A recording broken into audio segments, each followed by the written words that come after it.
il a dit, Judas, tu recevras les hommages de tes frères. Quelqu'un dit, Judas recevra les hommages de ses frères. Judas recevra les hommages de ses frères. Voilà. Ta main sera sur la nuque de tes ennemis. Les fils de ton père se prosterneront devant toi. Waouh! Normalement, c'est devant Ruben, on doit se prosterner parce qu'il est l'aîné. Mais lui, on l'a dépossédé de ça. Judas est un jeune lion. Tu reviens du carnage, mon fils.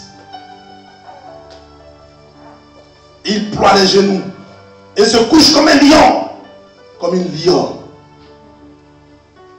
Qui le fera lever?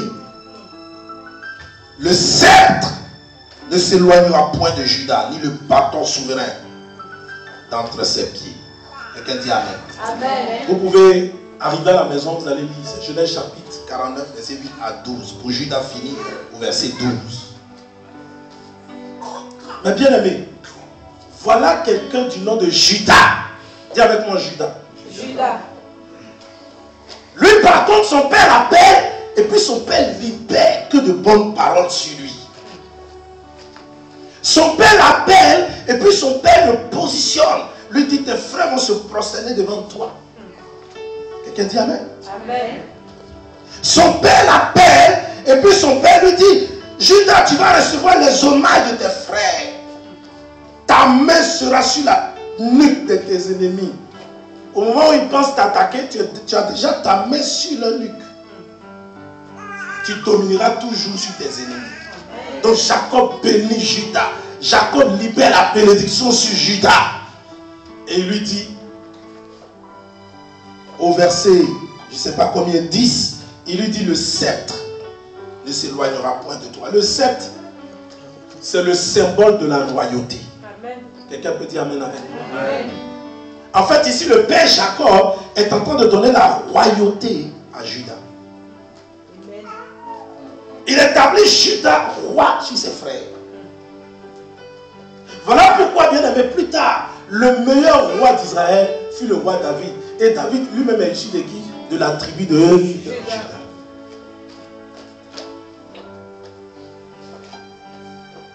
Donc le père Jacob a ouvert la bouche, il a prononcé la bénédiction.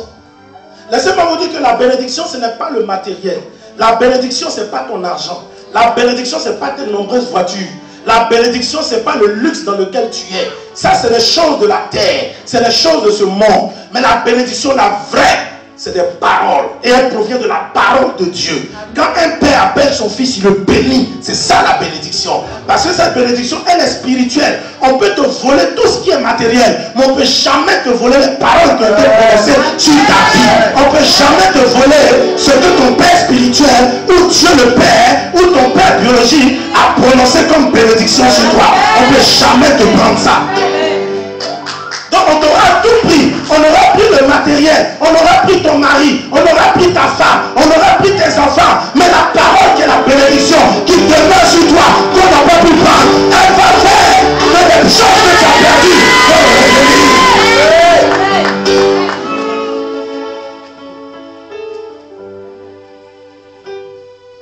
Voilà pourquoi Dieu veut qu'on aime sa parole. Amen. Ceux qui aiment sa parole sont moins attachés aux bénédictions de ce monde. Mais ceux qui ne l'aiment pas trop, eux ils se disent que pour montrer que Dieu est avec nous, il faut que j'ai une limousine, il faut que j'ai une grosse maison, il faut que j'ai ceci, cela. Bien aimé, ce n'est pas ça qui détermine la présence de Dieu dans ta vie. Je n'ai pas entendu ton amen. Amen. C'est pas parce que l'Amérique, les États-Unis d'Amérique sont les numéros 1 au monde que c'est le pays le plus sain. Que c'est le bon des pays, le meilleur des pays. C'est pas parce que la France est un pays plus développé que le pays d'origine de certaines personnes parmi nous, que la France est le paradis sur terre. Je suis désolé.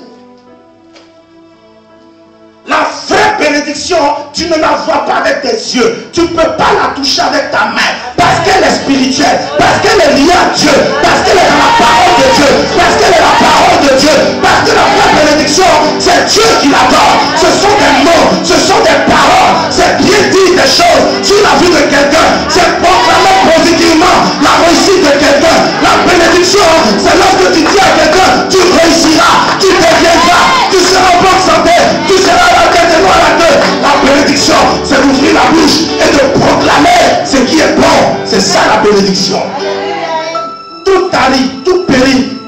tout pourrit.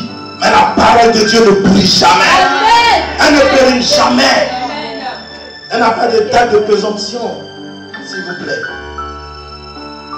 Donc vous qui pensez que Dieu ne vous bénit pas parce que vous n'avez pas encore vos papiers, parce que vous n'avez pas encore une situation matrimoniale, parce que vous n'avez pas encore été admis quelque part à un examen, parce que vous n'avez pas encore de boulot, vous vous trompez. Vous êtes sous la bénédiction de Dieu. La bénédiction de Dieu, c'est sa parole. Tous les dimanches quand je viens à l'église, j'écoute la parole de Dieu. Je sors d'ici béni. Quand je pars, si j'ai la foi que cette parole peut se réaliser dans ma vie, elle se réalisera.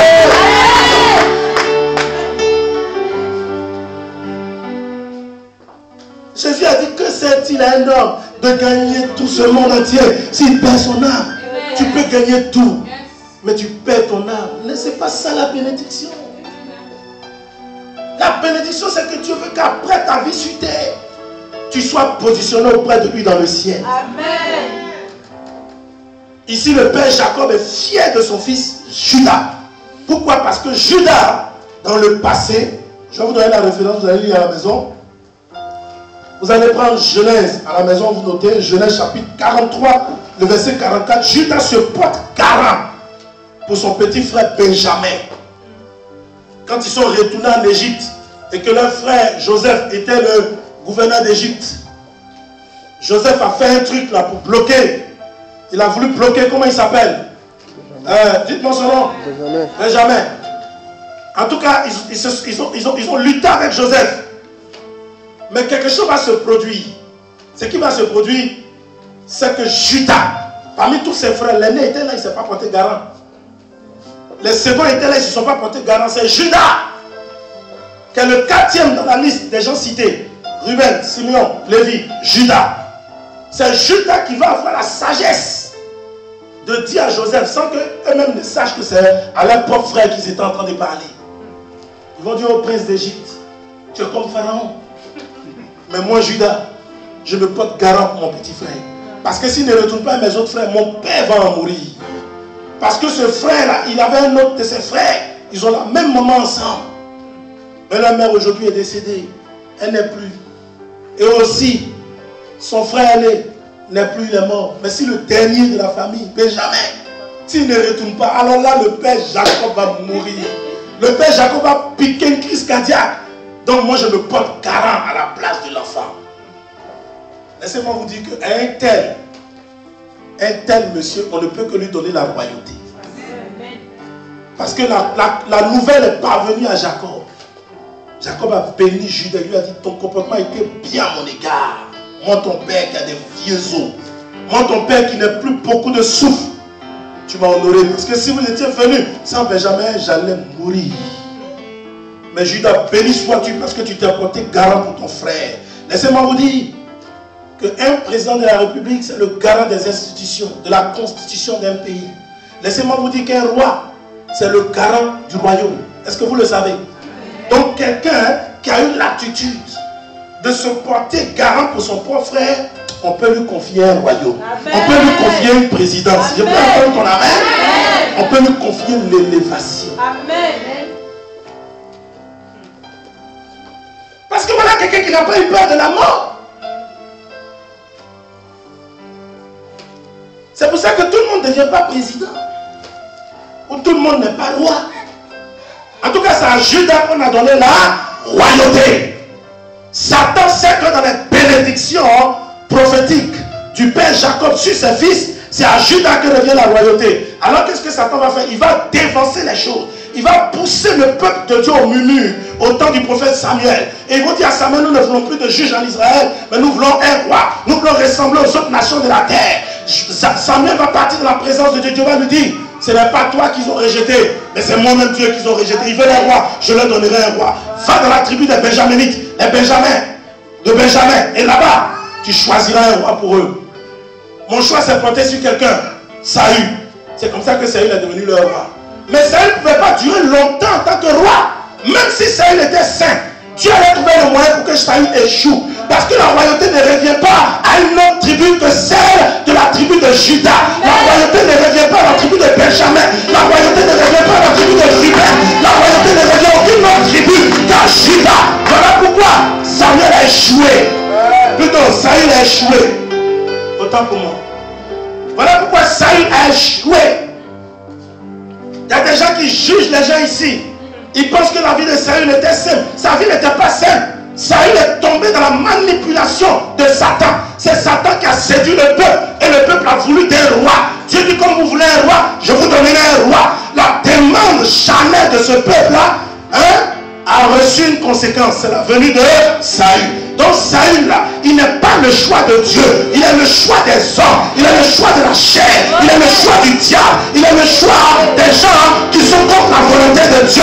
Saül n'est pas venu selon la volonté de Dieu. Parce que la royauté, prophétiquement, a été prophétisée sur Judas. Elle n'a pas été prophétisée sur Benjamin. Lisez jusqu'au dernier verset à la maison. Verset 27.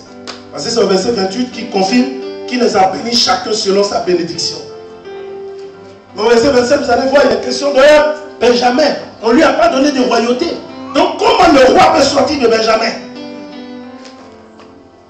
Est-ce que vous comprenez ce que je suis en train de vous annoncer? Amen. Le roi ne peut pas sortir de Benjamin. Le roi doit sortir de Judas. Amen. Et quand vous allez descendre, vous allez lire l'histoire de